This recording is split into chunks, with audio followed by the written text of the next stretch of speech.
and the beginning of 33. And we were at the scene at the Jabbok where Peniel, two different origins of the name. We have that a lot in Genesis, don't we?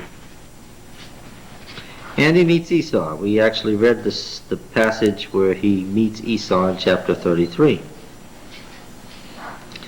And we commented on the fact that Esau had gotten over his distress with his brother long since because Jacob had taken something from him that he didn't want anyway. And in fact, we commented on Esau's attitude toward Jacob, which was what? Yeah, he was proud of his success. He was happy for his brother. Jacob had what Esau didn't have and probably wanted, and that was domestic ability. Esau had the ability of a frontiersman. He was a wild man, but he didn't have the ability to manage successfully in society. He never became socialized, probably because his father never required it of him. So Esau saw something in Jacob that he didn't have. And in the meantime, what could we say about Jacob? Jacob has been a particularly vulnerable person this whole time, hasn't he? Wherever he went, what's the thing you notice about Jacob? He's very vulnerable. Not like the picture of Abraham at all. He's very vulnerable. And Esau offers him what? Offers him protection. And this begins the strange love-hate relationship with the Edomites that runs through the Bible. Right? Are the Edomites friend or foe? They never quite decided, all the way through the Old Testament. The Edomites come up again and again and again. They're a people apart and separate. Israel treats the Edom always different from any other nation. You remember in the Exodus when they were approaching the borders of Edom? Moses sent a letter to the king of Edom. What did the letter contain? A very, very careful request. Can we go through your territory? We won't turn aside from the main road. We'll stop at the wells and we'll pay for the water. And what did the Edomites say? No. And what did Israel do? Unlike all the other encounters they had, what did they do? They went around. They went into the desert, and they went into the Arabian desert and went around the hard way. It was a very difficult thing to do, what they did, as a result, rather than enter the Edomite territory without permission. And there is this feeling about the Edomites that they know the truth and they're part of the covenant people, but they don't follow the truth. That runs all the way through the Old Testament. You see the prophets. Who is our last main Edomite in the Bible?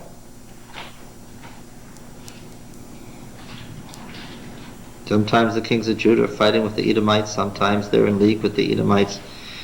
The Babylonian, one of the things that was so annoying, and you see it in Ezekiel even, is that the Edomites sided with the Babylonians at the destruction of Jerusalem. The Jews just couldn't get over that because there was this special feeling about the Edomites. Well, the last big Edomite was, of course, Herod. The Herodian family were the royal family of Edom. Yeah. So when you talk about all those Herods, Herod the Great, Herod the Tetrarch, Herod Philip, Herod Agrippa, those are the last kings of Edom. Oops. Yes? No question your statement, but what tells us in, say, the Gospels that these were descendants? It says that Herod being an Idumean, Edomite, it mentions it in there. And Josephus tells us at length how the Jews had trouble with this idea of the Herodian family ruling. The wife was a Jew, but the thing that upset them was that Herod was Edomite. With this strange love-hate relationship that went on, not just between the brothers, but all the way down. Now we're talking about 20 centuries. Let's talk about something else here for a moment. I wanted to digress about this. Let's talk about divine sovereignty and human freedom again.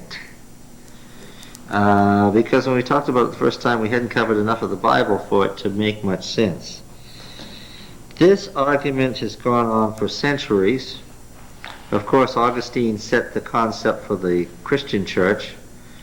And who was the great Augustinian in the Reformation? Why are a lot of the Protestant churches Augustinian?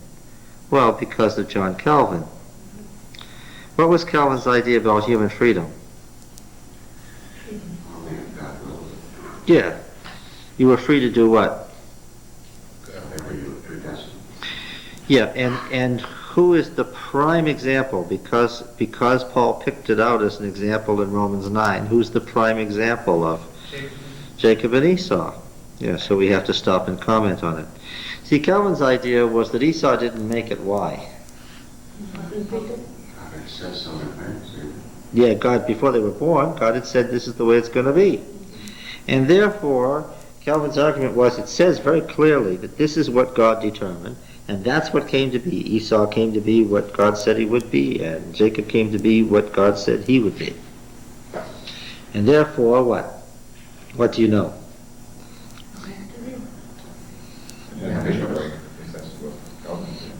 Calvin's view was that they were free to do what God had determined they would do.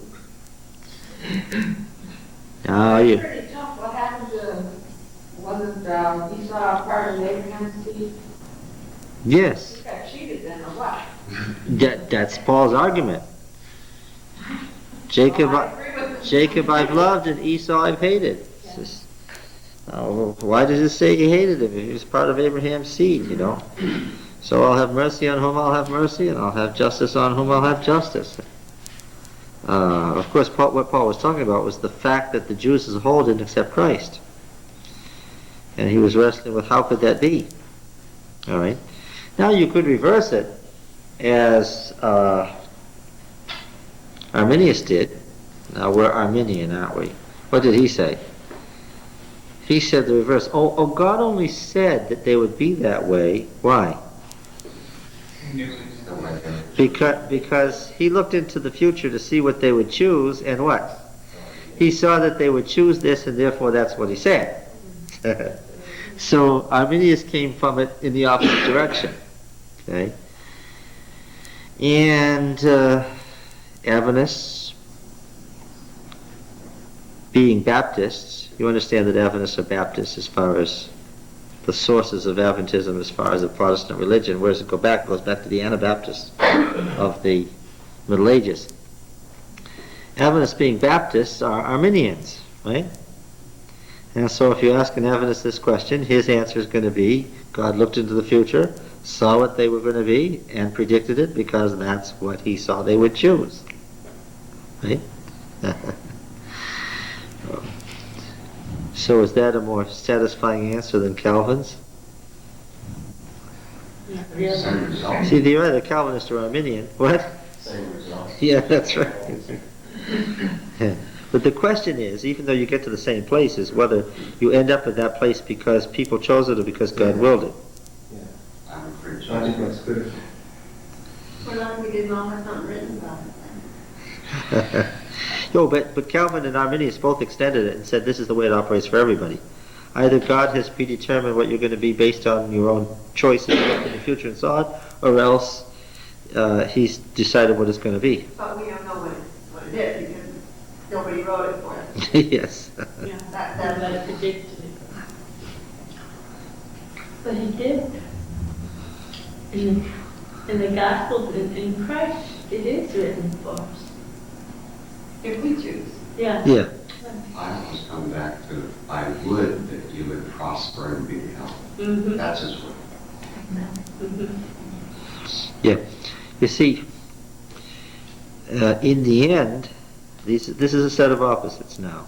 Now let me ask again, is the table still or in motion? Both. It's both. Right? In fact, the world is what? Moving and is fixed. That's true of everything, isn't it? The theory of relativity says there are opposites in everything at all times. Are we inner or outer in our personalities?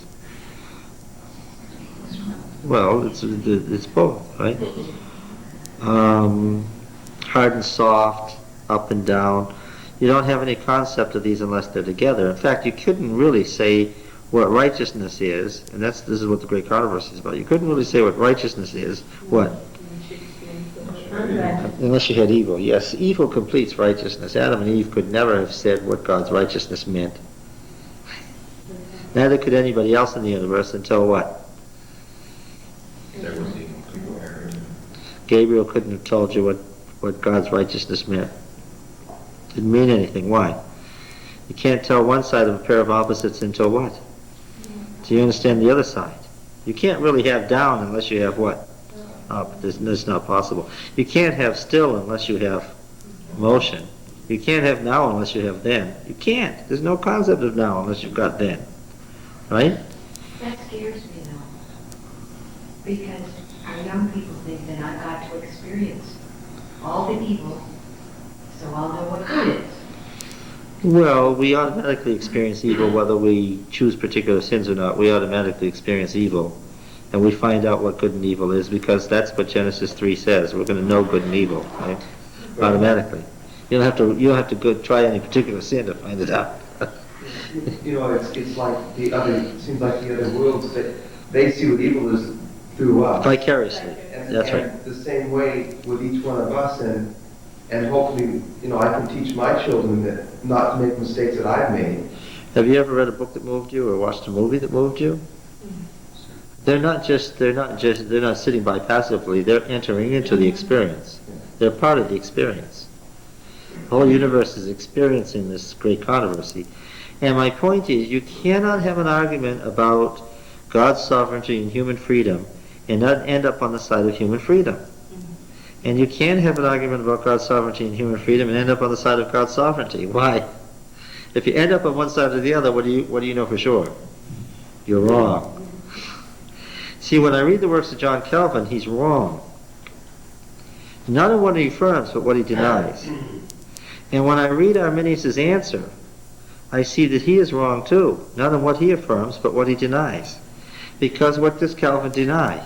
Being a good Augustinian, he denies free will. But then what does Arminius do? He says that we're independent of God in the sense that we make these choices. God lets us there to make the choice. There's no such thing as free choice in that sense. Wasn't that deism too? Yeah. It lessens God's absolute sovereignty. After all, is not human freedom based on God's sovereignty? How did we get this human freedom? First of all, who made all our bodies and all our minds and all our human history? Who keeps all of us alive at every moment? Who brings us to certain points where we can make a choice? And after all, if God hadn't intervened, would it be possible for human beings to make a choice? No. Once Adam made a choice, what? That would have been it for everybody. There is no human freedom if there isn't what? If there isn't sovereignty. And God wants everybody free to make a choice. That's His will. And whatever choice it is, what does He do? He affirms that choice. You know, when God says, let him that is holy be holy still, and him that is filthy be filthy still, what is He doing? He's affirming choices. Just good choices? Oh, no. Good and bad choices. Why? After all, who made it possible for there to be sin? Let's keep that in mind. God. You couldn't have sin without God. And you know, you go through the days and the years and you pray for peace and you pray for this spirit of Christ. But you know, I found that the more we pray for the Spirit of God and peace, the more we have the devil and hell. I mean, because all storms break loose when you pray for peace. Yeah. And then we've got, is this what I asked for? You know? Well, but you may not have asked for what God wanted you to ask for. Well, and remember what Paul said about that. The Holy Spirit will interpret it to mean what God wants. God and the Holy Spirit will interpret our prayer to be what God wants it to be, right? Makes you wake up and take note. After all, could an Adventist today pray for world peace? Sure. Yeah? Is it going to happen? No. There's a country western song and one of the lines in it is, one of God's greatest gifts is unanswered prayer. Yes. Thought that made one of the strange emotions. See, the thing about it is, these children, whose children were they? These two, Jacob and Esau. Let's go back and remember whose children they were. They were Isaac and Rebekah's children. Now, how did it all happen in the first place? How did it happen? Do you remember? How do you, what happened? Abraham chose one. Here's how it happened. Chapter 25. It's verse 20. Isaac was 40 years old when he took to wife Rebekah, the daughter of Bethuel the Aramean of Paddan Aram, the sister of Laban the Aramean. And Isaac prayed to Yahweh for his wife because she was barren. And Yahweh granted his prayer, and Rebekah his wife conceived. So you can't get absolute free will out of Jacob and Esau. Why? How did it happen that Jacob and Esau came to be? In the normal course of things, they weren't even going to be there, except that what? God intervened and made these two kids. Okay.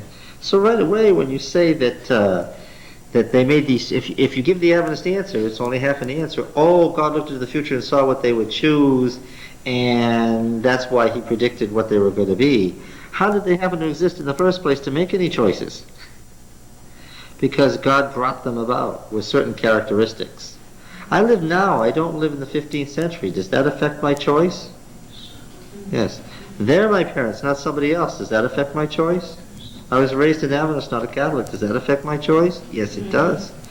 And are we then, by the circumstances that God has placed us in, is our human freedom absolute? Oh, well, it is absolute, as long as you understand that it's absolute based on what? Yes.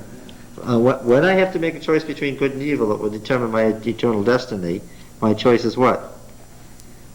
Absolute, based on what? Based on the circumstances that God has created.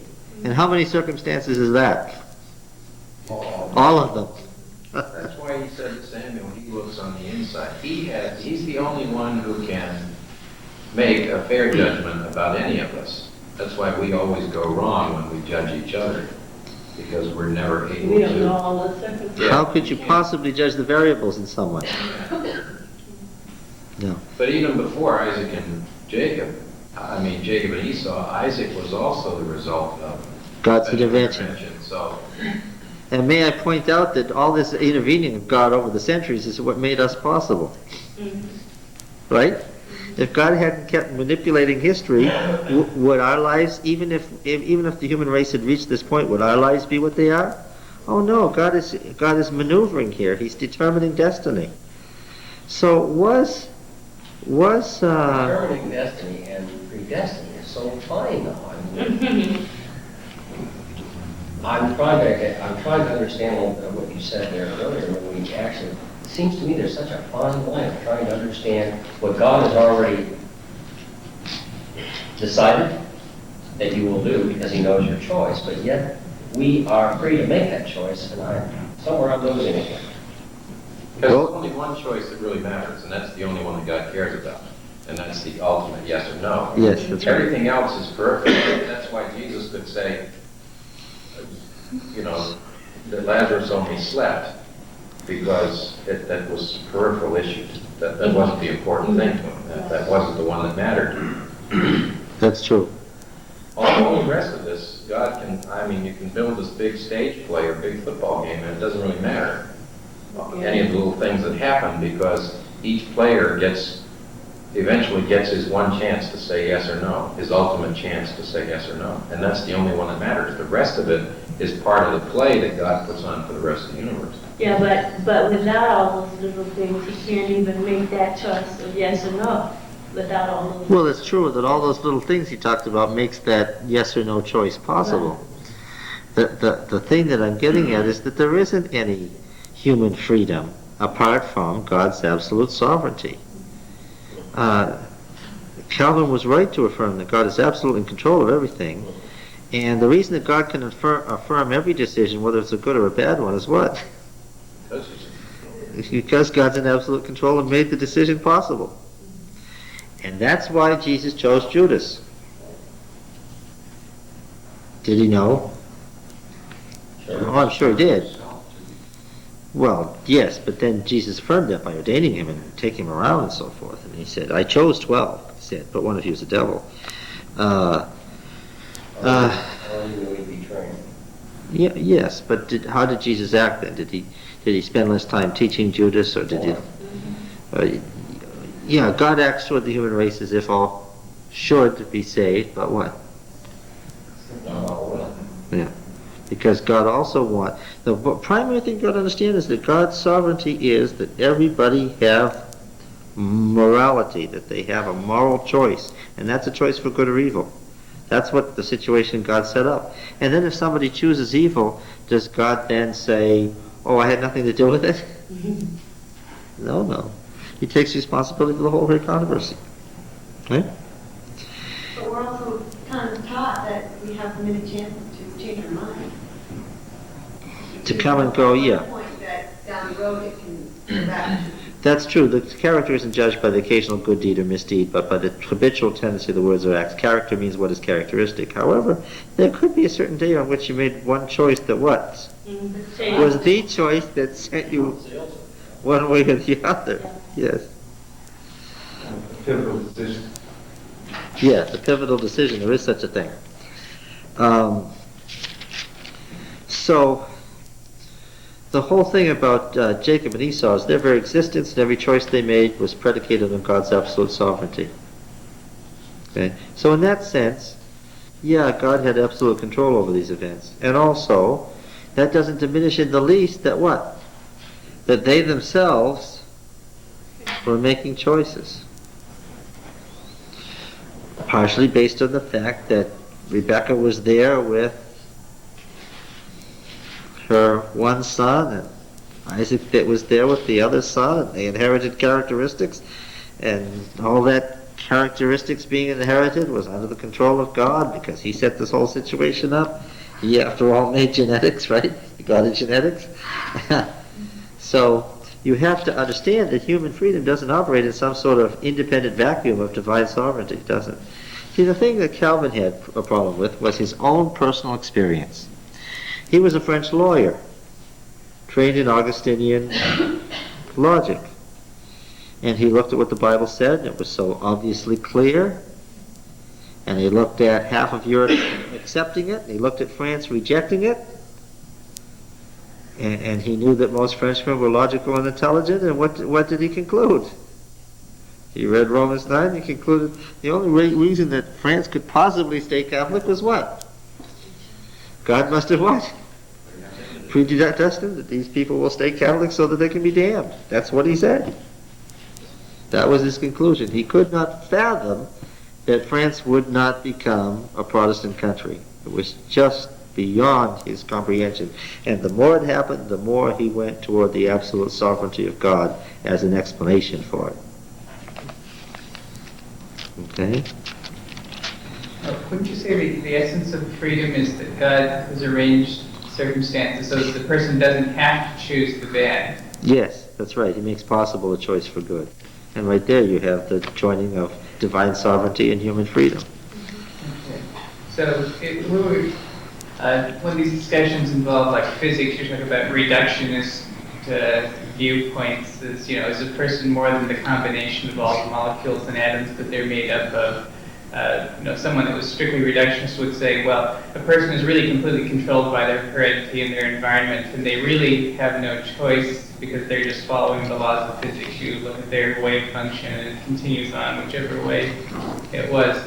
And for us to really believe in freedom, we sort of have to believe there's more to a person than all of their positive pieces. Yes, than all the physical aspects, yes. Including the inherited ones and all the chemistry involved and what goes into a decision in the brain and so forth. Yes. All right. The thing is that whenever you get one of these theological arguments, and the Bible says both things, what do you have to look for? You have to look for a way to understand how both are true, not how to explain away one side or the other. Right? Okay. The only way the Bible makes sense when you go end to end, everything in it has to be true, or it's all a lie. Well, there are too many apparent contradictions for that to be the case. Yeah. Unless they are both true. And the biggest one is right in Genesis. Is God an infinite power, or is God a limited person? And in Genesis, right away, you don't get beyond the second chapter before God appears to be either an infinite power or a limited person. And you have to say right away, we're in trouble, or you have an infinite personal God and you have to figure out how. But this is Western logic again, the demand to understand, Yeah. the inability to accept the inexplicable. Until the 18th century, now even in ancient Greek thought they understood the opposites, but until the 18th century in European thought, people didn't consciously think about opposites and whether opposites can be true at the same time. So, it was only in the 18th century that Western minds began to think that there are opposites in reality, and how do you reconcile them? So Jacob and Esau, divine sovereignty and human freedom. Absolute, both absolute. Not some sovereignty and some freedom, but total sovereignty and total freedom. All right? That kind of takes my understanding. The total freedom is allows you to be able to accept. That's because you've been trained to be an Arminian Yeah, I was just going to say. and to think of human freedom. You don't think, but the Bible affirms so repeatedly that God is in absolute and total control of everything that you can't just explain that away. It's one of the teachings of the Bible. Right? We're taught that that's so acceptable. Yes, but and consistently the way around it is not to say God caused or God determined. We use a Western word. We got allowed. It's see, God doesn't allow things. God is God. He doesn't allow things. What? He makes them, right? He creates them. Is the devil alive now because he wants to be? No. Because God has allowed him to be? Look, he can't stay alive unless what? Unless God keeps him alive, and you should describe that as what? As allowing. I got to turn the light Yes, I on. forgot to turn it off. The Yes. second or third tape I watched that you presented, and I say, you almost just completely backed me up and started over at square one with my spiritual experience. Does that sound familiar? I just had an awful hard time with that. I'm not sure I'm through it yet. That's yeah, I understand. I understand. That's right.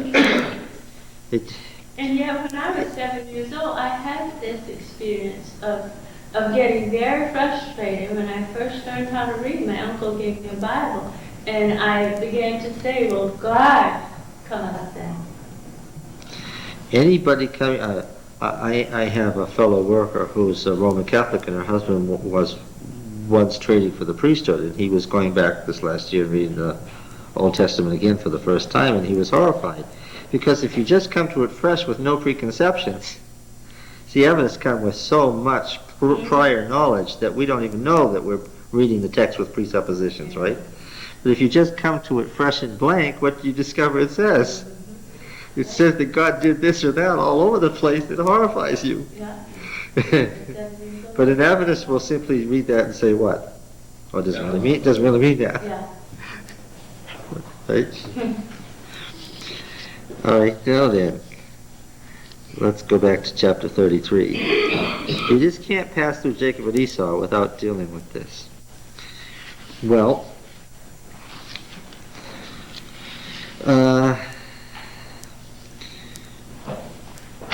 Jacob was invited by his brother to come to Seir, the capital of Edom, but he didn't go. In verse 15, Esau offered to leave some of the warriors that he had with him to protect Jacob. But he said no, and Jacob instead went to the Jordan Valley to Sukkoth, which means booths, of course. We have the Feast of Sukkoth, the Feast of Booths. And he built himself a house there, verse 17, and made booths for his cattle, therefore the name of the place is called Sukkoth. It's still there to this day. The city is still there. The tell is quite remarkable because the Jordan Valley is so flat you think you're in Iowa. And then there's the tell right there, rising up. And Jacob came safely to the city of Shechem, which is in the land of Canaan, on his way from Paddan Aram, and he camped before the city. Now, you understand these are from two sources that have been edited together. They're telling two different stories, but that's all right. And from the sons of Hamor, Shechem's father, maybe we should say Shechem's leader. We don't really have names here, right? Because Shechem isn't a personal name. We've seen this again and again. It's a what? It's the name of a city. A very ancient city.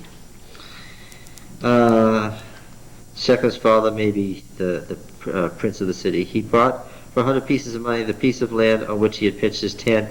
There he erected an altar and called it El, the God of Israel. Remember that in Genesis, what is the name of the God they worshipped? Well, the Yahwist always says that this was Yahweh doing it. What's the name of the God?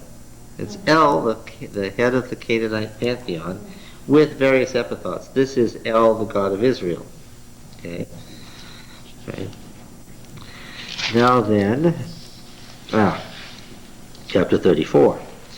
Something that is referred to again in Genesis 49 in the Testament of Jacob.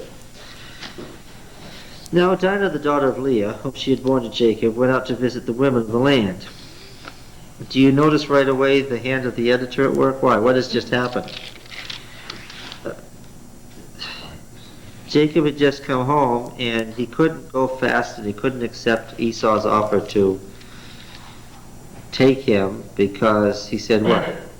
The children are frail, and the flocks, if they were driven hard, even one day would die, and the children are little, and the flocks are calving, so I have to go very slowly. You go on ahead, and I'll come visit you later. Okay? And then now what has happened? The children are grown up, and what? and yes, and what are they like? That's what's most interesting. What are they like? What? They're like the Canaanites? They're worse than the Canaanites. The Canaanites weren't safe from them. That's what's funny. These people were dangerous. These are the people who are going to bless all mankind. This is an amazing story. And when Shechem, the son of Hamor the Hivite, is that right? No, Horite is the correct thing. This is a mistake on the part of the Masoretic text. It says Horite in all the other versions, and that's correct, because it tells us in so many places in Genesis that the Horites were the people who occupied the center of the land at this time. The prince of the land saw her, he seized her and lay with her and humbled her, and his soul was drawn to Dinah, the daughter of Jacob. He loved the maid and spoke tenderly to her. So it's not exactly a rape, is it? It's an attempt to get her to marry him. So Shechem spoke to his father Hamor, saying, "Get me this maiden for my wife." Now Jacob heard that he had defiled his daughter Dinah, but his sons were with the cattle in the field. Now this isn't close by. Why? He has immense herds, so what did they do? They rotated the cattle. These sons could have been 20, 30 miles away, which is a long way away when you're walking. What did he decide to do? He decided to do nothing about this until his sons came home. So Jacob held his peace until they came, and Hamor, the father of Shechem, went out to Jacob to speak with him. The sons of Jacob came in from the field, and when they heard of it, and the men were indignant and very angry, because he had wrought folly in Israel by lying with Jacob's daughter, for such a thing ought not to be done. But Hamor spoke with them, saying, "The soul of my son Shechem longs for your daughter. I pray you, give her to him in marriage. Make marriages with us. Give us your daughters, and take our daughters for yourselves. You shall dwell with us, and the land shall be open to you. Dwell and trade in it, and get property in it," meaning become citizens, settle down. Don't stay resident aliens, don't stay Bedouin. There were distinctly different laws in Hurrian society for Bedouin as opposed to settled folks. And who was higher on the scale? The settled folks. Oh yes, the city people were higher on the scale. So this is an offer to make them equal citizens with themselves. saying, don't move any further, stay right here. Now, there was something in it for Jacob's family. Was there something in it for Shechem? Oh, sure. What did they note? These people had what they needed, which was what? Yeah, the immense wealth in the flocks. So the idea of the only daughter was a good idea. The only daughter was going to marry the prince, and what? And they'd become part of the ruling family and kinsmen, and everything would have been fine. Okay. Shechem also said to her father and her brothers, notice at this time that Jacob is letting the sons make decisions. Let me find favor in your eyes, and whatever you say to me I will give. Ask of me ever so much as a marriage present and gift, and I will give according to you as you say, only give me the maiden as my wife. So he offers whatever dowry price they ask for. Sons of Jacob answered Shechem and his father Hamor deceitfully, because he defiled their sister Dinah. They said to them, we cannot do this thing to give our sister to one who is uncircumcised, for that would be a disgrace to us. See, these people are not Canaanites themselves. They're Horites. The Canaanite population, being Semitic and being under the control of Egypt, would have been what? Would definitely have been circumcised. They are foreigners, and they want the security of being permanent members of the society too. And they recognize that the family of Jacob is Semitic, like the Canaanites, and this would give them some legitimacy there. So the sons understand all this sociological background, and they use this as an excuse. Only on this condition will we consent to you, that you will become as we are, and every male of you be circumcised. Then we will give our daughter to you, and we'll take your daughters to ourselves, and we'll dwell with you and become one people. But if you will not listen to us and be circumcised, then we'll take our daughter and be gone. Okay, that's the driving a hard bargain here.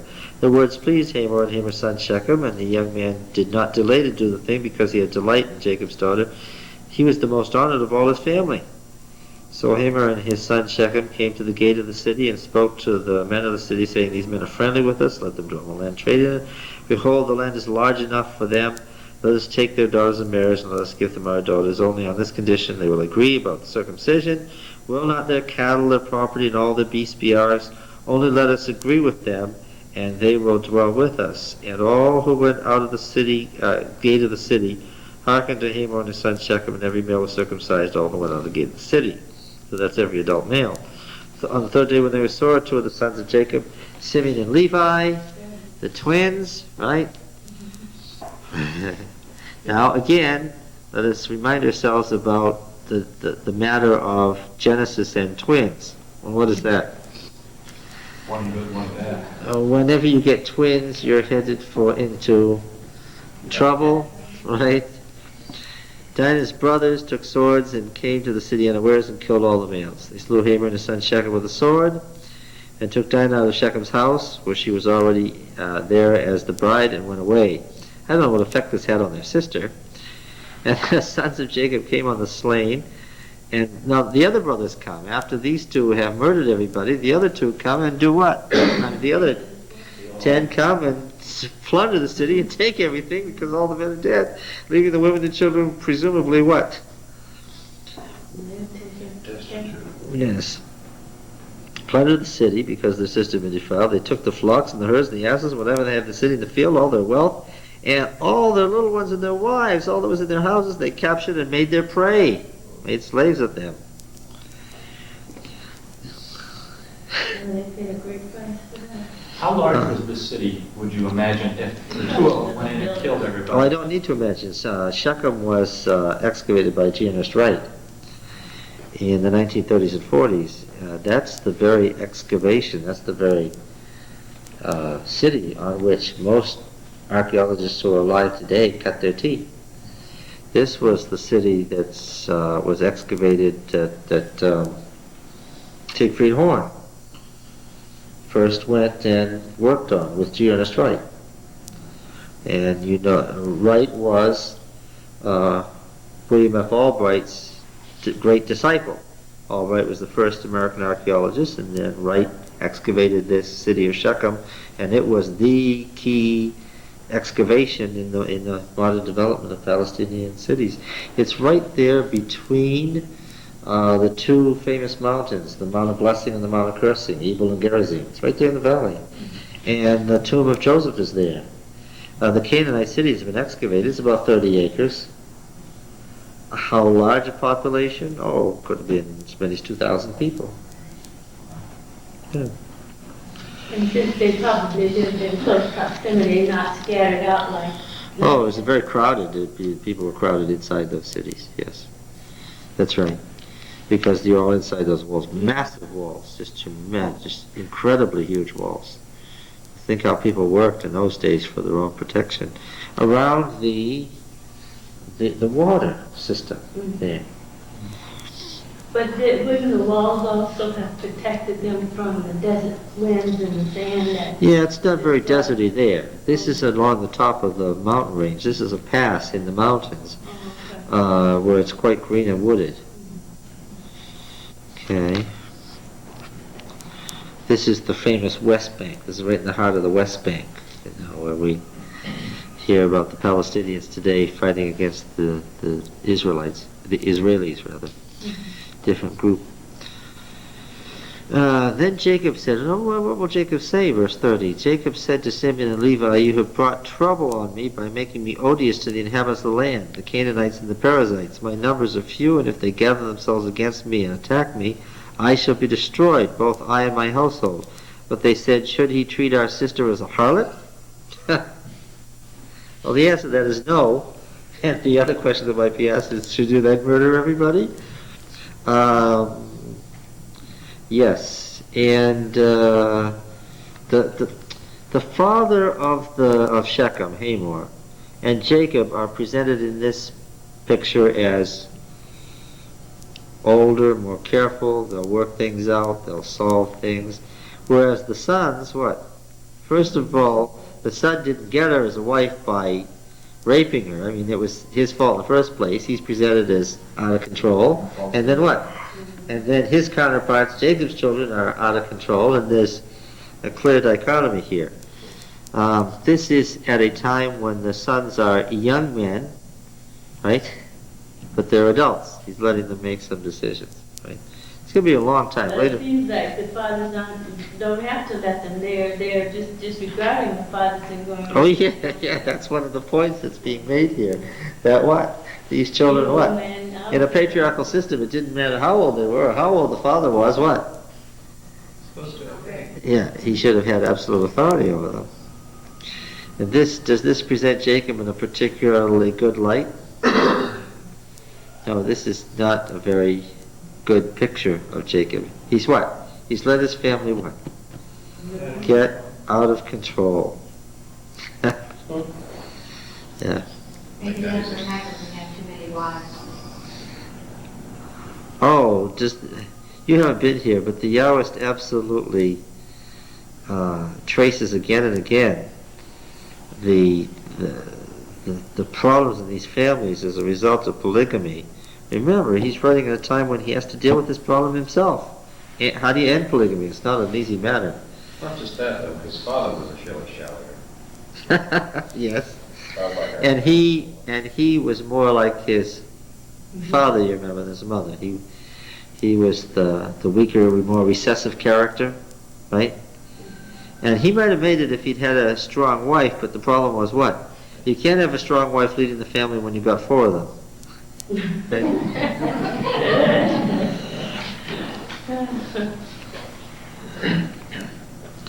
But if he had all his children, because they had one wife who would say, you're going to sleep with this one tonight, you're going to...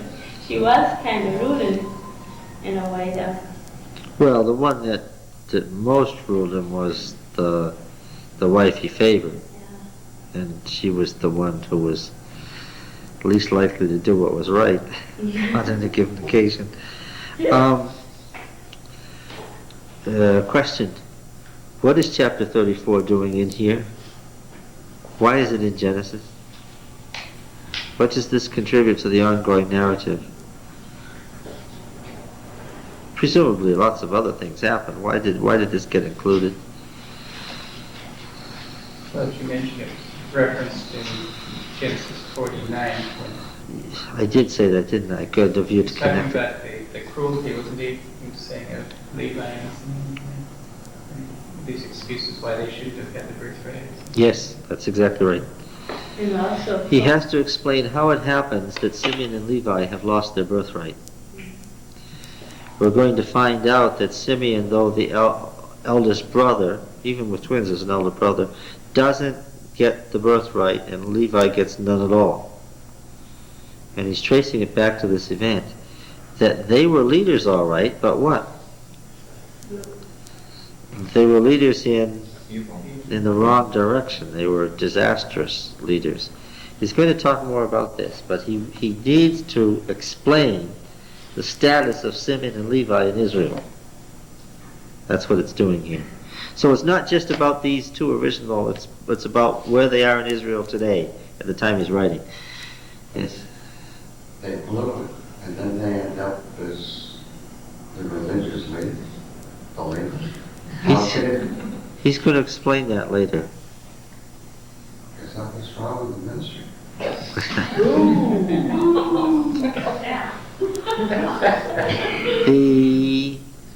There was some argument about the tribe of Levi having the priesthood. There was some argument about that. But it's God ordained, isn't it?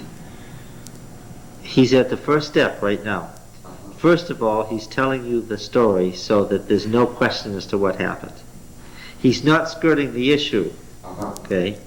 But have you gotten used to the fact that the Yahwist is a very careful writer? Nothing happens by accident when he's writing. All the details count. Yes, count for something. Exactly. Oh, thank you for saying that so clearly. same thing will happen in setting up David as king, too. Yes. Now look, you cannot imagine that a story this long and detailed is here by accident. Yes. He's setting you up for something. And you know that the Yahwist will often set you up for something without telling you what it is, or without being ready to make his point just yet. And then he'll go on, but he expects you what? To remember. Okay. So what it's doing here is the first step toward why is Simeon not the leading tribe and why is Levi the priesthood? Okay. This is also part of Jacob's growth experience as Jacob's father. Yes. Eventually, well, now you're going to, see, you're going to make me run ahead of, the Yahwist wrote the book a certain way.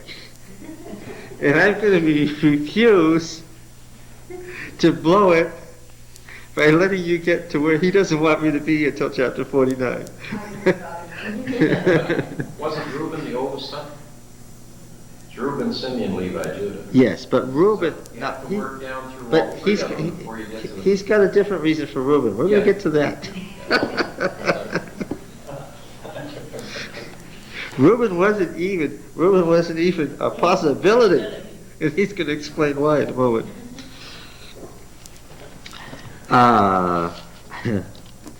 Yes. Okay, now everybody, did you just hear what he said? Keep your eyes open for Reuben. We're trying to find out if the issue is Simeon and Levi. We're trying to find out why did Reuben get tossed without even a thought. Okay, so keep your eyes open for Reuben. He's coming to it. Now, back to chapter 35. Are you following?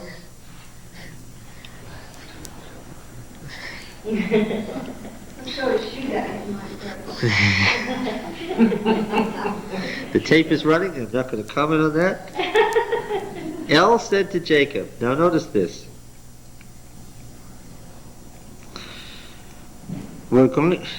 This story harks back to the story which was all about El making a covenant with Jacob when he was on his way out, running away from home. Right? Now this is the return. This is the rest of that narrative. And it probably existed as all one story originally. But why has the Yahwist taken this pre-existing story and cut it in half and put one part there and one part over here? Because he's running a more or less chronological narrative. right? All right. Now this, when it says that El said to Jacob, "Arise, go up to Bethel and dwell there, and make an altar to the El who appeared to you when you fled from your brother Esau," we know, and we also know by the way God communicates, whether God is near or far off, the nature of the covenant and so forth. We know a whole bunch of things, the nature of the syntax. We know who isn't writing here, who is not writing. The Yahwist isn't writing here. He gives a different explanation for Bethel. The Yahwist has a completely different explanation for Bethel. "Arise, go up to Bethel and dwell there, and make there an altar to the God who appeared to you when you fled from your brother Esau." So Jacob said to his household, all who were with him, "Put away the foreign gods that are among you, and purify yourselves, and change your garments, and let us arise and go up to Bethel, that I may make there an altar to the El who answered me in the day of my distress and has been with me wherever I've gone." So they're going to enter into a covenant with El at Bethel, which is a sacred site. It's not surprising that this keeps coming up again and again in connection with the shrine at Bethel, which was the central temple of the northern kingdom. Okay? Connected with Israel. What's this man's name? Israel. What was the name of the northern kingdom? Israel. And this was the central shrine. It's not a surprise, is it, that the general theory is that the Elohist was the chief patriarchal writer in the northern kingdom of the shrine at Bethel? That the Bethel temple was the place that housed these original stories about the patriarchs that were integrated with the Yahweh stories? You follow me? Where did we get this Elohist writer who's been integrated into the Yahweh, who's been edited into Genesis? Probably from Bethel. Why? Bethel remained a temple to El, and even in the late Old Testament, the temple there is not a temple to Yahweh, it's a temple to what? To El. It's the house of whom? Bethel, it's the house of El. Okay? It's the house of God, meaning the great God, the high God. Right? Was there any rivalry between these temples? Did the temple at Bethel have any rivalry with the temple at Jerusalem? For hundreds of years, until it was finally closed down by Josiah, right? Now then, let's see here. So they gave to Jacob all the foreign gods that they had, the rings that were in their ears, and Jacob hid them under the sacred oak which was in front of Shechem. There's a lot of these sacred groves, aren't there? And the patriarchs seem to be camping by them a lot. As they journeyed, a terror from El fell on the cities that were around about them, so that they didn't pursue the sons of Jacob. And Jacob came to Luz, that is Bethel, which is in the land of Canaan, he and all the people who were with him, and there he built an altar and called the place El, the God of Bethel, because there God had revealed himself to him when he fled from his brother. And Deborah, Rebekah's nurse, died, and she was buried under the sacred oak below Bethel, so the name of it was called the Oak of Weepings. God appeared to Jacob again when he came from Paddan Aram and blessed him. And El said to him, "Your name is Jacob. No longer shall your name be called Jacob, but Israel shall be your name." So his name was Israel, which means Prince of El. Right? Now then, have we had anything about this naming Israel before? Yeah, like many years before. How come? Yeah. You should know the answers to that by now. Where is it? Chapter 32? Where he crossed the river when he fought all night. So what's the answer to her question? Again and again and again, we have seen more than one etiology for... What does etiology mean? Study of origins? We've seen more than one etiology for a name. In the case of the name Isaac, how many explanations were given? Not one explanation, but how many explanations were given for the name Isaac, why he had that name? Three. What were the three? No. Abraham was that. Abraham laughed the first time God told him, but Abraham kept it from Sarah for more than a year. Then Sarah was standing behind the tent door and she laughed. And then after the child was born, she was so happy she was bouncing it on its knee and it was laughing and she laughed, and so she called its name Isaac. There are each of them about a year apart. There are three different explanations for how the name Isaac came to be. Okay? And they come from three different sources. Right? The priestly genealogists remembered it one way, the Yahwists remembered another, the Elohists remembered another. What's the explanation here? Did the name Israel come from the night of wrestling, or did it come from the covenant at Bethel? What does it depend on? What? Who was writing that? Probably from two different sources, probably. It is indeed. It is indeed. And the problem, of course, is that you have one explanation as the Yahwist incorporates it into his narrative, and another explanation as we have it here. Now, who do you think was probably correct here, the Yahwist or the Elohist? Take a guess, Roy. No. It's the name has to have originated from one place or the other. What's the more likely origin of the name? Probably one of the book from Memphis. Yes. You like that explanation better? And let's see. It probably was just re-emphasized, isn't Yeah, he said, "Your name shall not be called Jacob, but Israel, for you have striven with God and with men and have prevailed." And what does Israel mean? Prince of El? I don't think so. I disagree with you. Which would be the more logical citing and timing for the name, the Prince of El, or El's man? El's chosen man, El's chosen prince. What does Bethel mean? House of El, right? Yes. And a covenant is made with Jacob at the house of El by, what's he called there? By El, the God at Bethel, and he's changed his name to Yitzhar El, Prince of El. El's chosen prince.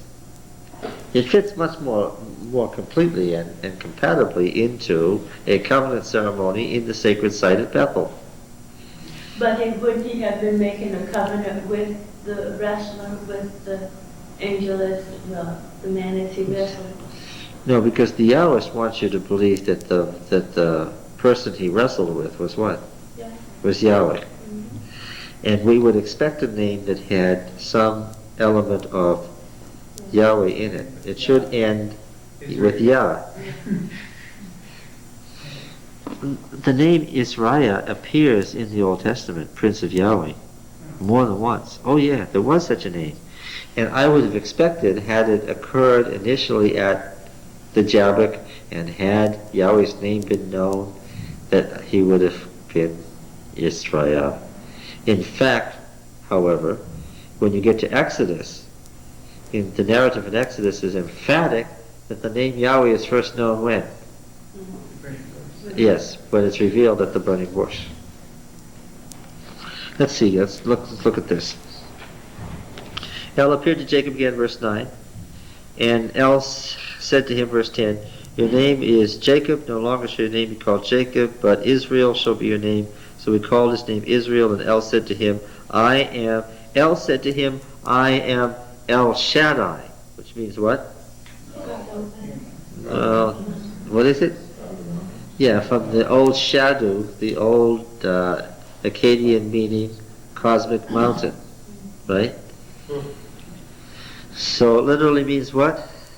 I am the El of the cosmic mountain. You all have the picture of the cosmic mountain in your mind, with the heavenly court convened on the cosmic mountain. That El wasn't a soul god, he was the high god, right?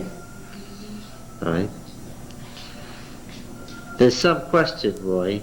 How much did the patriarchs conceive of El as a monotheistic god or a henotheistic god? What does henotheism mean? Worship of...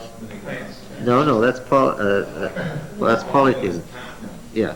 Henotheism is the worship of the high God. There's a question about whether they were henotheists or monotheists.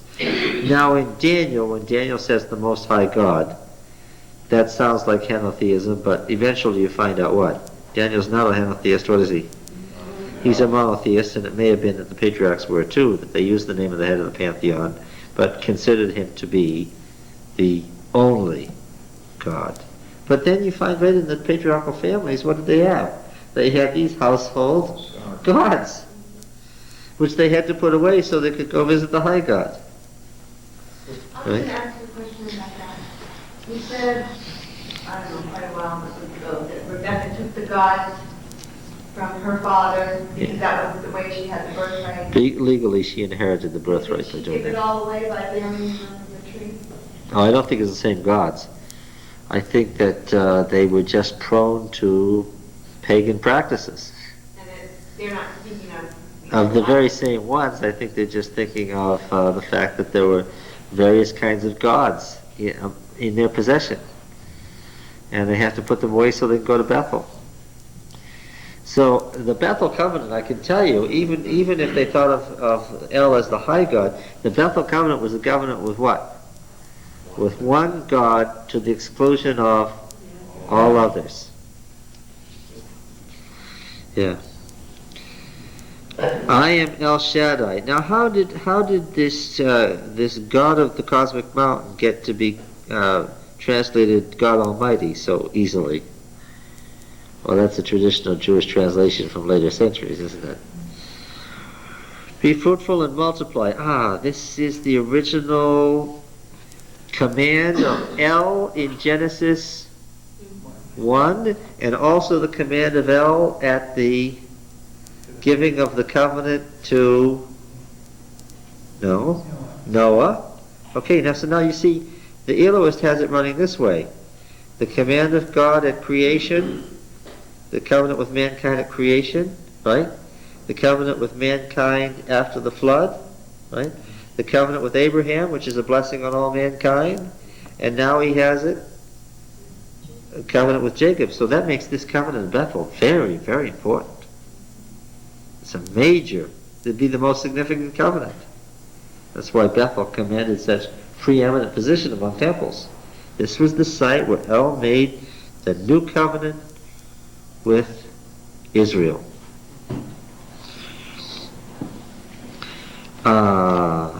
Be fruitful and multiply. A nation and a company of nations shall come from you, and kings shall spring from you. The land which I gave to Abraham and Isaac I will give to you, and I will give the land to your descendants after you. And El went up from him in the place where he had spoken with him. And Jacob set up a pillar in the place where he had spoken with him, a pillar of stone. This is a stone stele. And he poured out a drink offering on it and poured oil on it. So Jacob called the name of the place where God had spoken with him Bethel. All right. They journeyed from Bethel. Well, they didn't live there. Why? This was the sacred site par excellence. They went to visit it to make a covenant there. The covenant having been made, they left. Some distance from Ephrath, Rachel travailed, for she had hard labor. When she was in the hard labor, the midwife said, "Fear not, for now you have another son." And her soul was departing, for she died. Here's the text for life after death. It's frequently referred to in the Bible. As her soul was departing, meaning it's on its way to heaven. As long as you remember that Ruach means what? Wind. Her spirit, her wind, her breath, as her breath was departing. Does that get you anywhere? No, not unless you read something into it. As her breath was departing, for she died, she called his name Benoni, all right, son of my sorrow. Her father called his name Benjamin, son of the right hand, which is a good omen. So she named him something about her grief that she was dying. Jacob couldn't live with that, right? If he left that name, it would be a constant memory to him of Rachel's death. So he gave him the opposite name, the son of good fortune, the son of the right hand. So Jacob died, and she was buried on the way to Ephrath, that is Bethlehem. And that's how Jacob weeping, Rachel weeping because of her children in Bethlehem got started. Because she died in the village district of Bethlehem. And that's where her tomb is. Jacob set up a pillar upon her grave. It's the pillar of Rachel's tomb. It's there to this day. Israel journeyed on and pitched his tent in the Tower of Eder, the tower being in the vineyard, of course. While Israel dwelt in that land, Reuben went in and lay with Bilhah, his father's concubine, and Israel heard of it. Is anybody here still awake? They were really getting out of hand. Quickly. Are we supposed to be watching for Reuben? Among That's why You can't put anything over on this group. Okay, let's go back here and see where the first list was.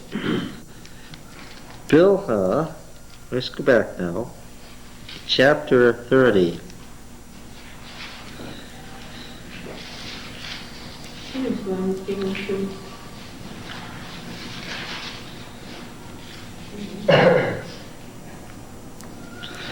Rachel saw that she had no children. Verse 30, verse 1. She answered her sister and said, "Give me children or I shall die." Jacob's anger was kindled against Rachel, and he said, "Am I in the place of God who has withheld from you the fruit of the womb?" Then she said, "Here's my maid Bilhah." And the first two children were Dan and Naphtali. And then, so these maids, were they young or old? Yeah. Yes. Now, was Reuben... He's sleeping with his brother's mother. Yeah, that's right. That's the point. Verse 31 of the previous chapter. The Lord saw that Leah was hated. He opened her womb, but Rachel was barren. Leah conceived and bore a son. She called his name Reuben. And then came Simeon and Levi. I don't like the translation of Simeon and Levi. It doesn't show you that they're twins here. But in any case, just like the way it was translated in English kind of matched the Cain and Abel were twins, unless you understand the syntax. So Reuben was the oldest, right? Was there a great difference in age between Reuben and Bilhah? Probably not. Yeah, she was older, but not that old. After all, being a maid, she would have been a teenage girl. Now the sons of Jacob were 12. And then it lists them. It kind of crosses you up and leaves you with the idea that Benjamin was born in Paddan Aram. And then the priestly writer, where does he keep appearing? He keeps writing genealogies, right? The problem with his genealogy is acute when it comes to Isaac. Why? It's very clear as you read the Yahwist that Isaac, what was Isaac's condition at the time that Jacob left? He was on his deathbed. And in fact, what happened? He died. But when you read the priestly genealogy, what happens? He lives a lot longer. Now, where did they make these genealogies? Well, you know that they kept the genealogies in the temples, don't you? Right? And it was under the control of the priests. And which kind of genealogies were they? Linear or segmented? Segmented. Yes. And then you were enrolled when you were born where? Under that particular branch of the family. So from a segmented genealogy, you can construct a linear genealogy. Are you listening? Think about this now. If you have a thorough segmented genealogy, you can create a so-and-so as the father of so-and-so as the father of so-and-so. Or go the other way. You can say so-and-so was the son of so-and-so, the son of... You can create a linear genealogy if you have a complete segmented genealogy. Right? And these were contained in the temples. How long did they do this for? Right to the end of the temple period. In fact, they were still doing it when? In Jesus' day, so that what?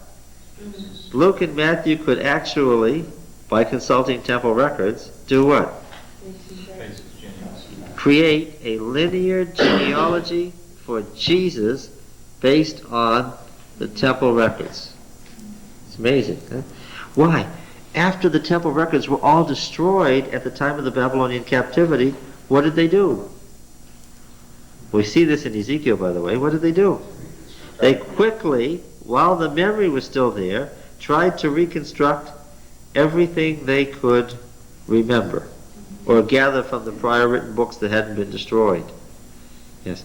So that the chronicler tells us when they came back 150 years later, what happened?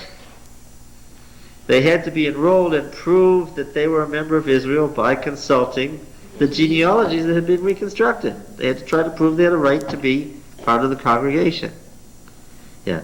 So this deal about constructing segmented genealogies and maintaining them in the temple was a big deal. And it was under the control of the priests. So it's not surprising that a priestly writer keeps inserting the genealogical structure into Genesis. There's only one problem with it, and what is that? His genealogy at various points, and we saw this in Genesis 10, the problem with genealogies is that they have this notorious slippage in what place? A place that we would consider rather important. They have a slippage where? Occasionally names will get reversed. Somebody becomes the son of his father by accident. That's not the big problem. What's the big problem? They will sometimes screw up in the number of years. They'll often be off by 100 years, right? If it's 280, it turns out to be 180, or if it's 180, it turns out to be 280. In the case of Isaac, it is slipped. He either died when he was 110 or 180, one or the other. He didn't die at both times. With the priestly genealogy as it now exists, letting him live to be 180 years old, what's the problem? He dies way too late to fit with the stories. Right? It ruins the whole disaster of Jacob and Esau because Isaac was dying then. If it bothers you, let's ask it this way: which was more likely to be correct? Well, the narrative makes a big point about the fact of Isaac's death, whereas the genealogy is recording a number. And the numbers were notoriously easy to confuse. The genealogy is less likely to be correct than the narrative. All right, now then, the generations of Esau, and here we are. Why this? There's a whole chapter devoted to a genealogy of Esau. Well, I think I've already probably given you some idea of it. By the way, this doesn't go very far. This tells us that this genealogy is constructed about the time of the Exodus. It doesn't get down very many generations. Why this? Because at this point, is Esau considered a foreigner in the same sense that Hagar is? He was the twin. He's not like Hagar and Ishmael. He was the twin son of Jacob. Who was his mother? Rebekah. And his father was Isaac. He's in a different place from his uncle. Right? He's the grandson of Abraham. He is the son of Isaac. He is not considered a foreigner who's sent away. Right? He's still part of the covenant people. And Edom is, by extension, part of the covenant land that was promised to Abraham, and they treated as such in Genesis. Ergo, Moses' careful, respectful dealings with Edom. Why? May not be following the truth, but what? Members of the covenant race? Yes.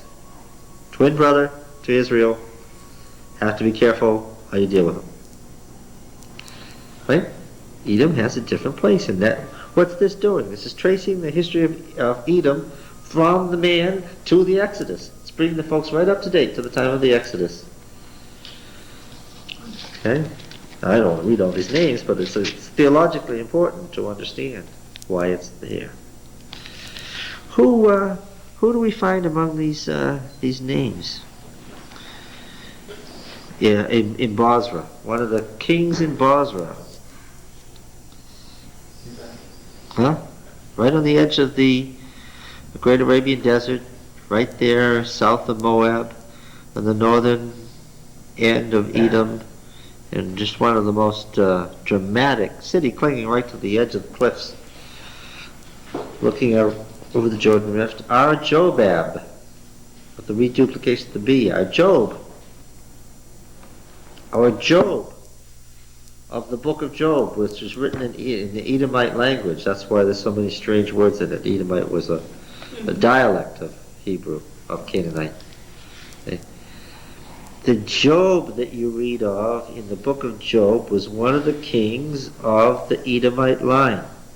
That's why there are Edomite words in the book. Okay, where is he here? Verse 33. The Job of Basra in Edom of the book of Job is right here. Is everybody with me? All right, now. So how do you know that the reduplication doesn't imply a different name? Because the reduplication is a supplied scribal matter. Did some of the other... This isn't in the original. You understand, this is the work of the Masoretes in the 4th to 9th century A.D. Has nothing to do with the text. All right, now then. Job was a prince. What? So Job was a prince. Yes, he was the greatest man of the East, it says, in Job 1.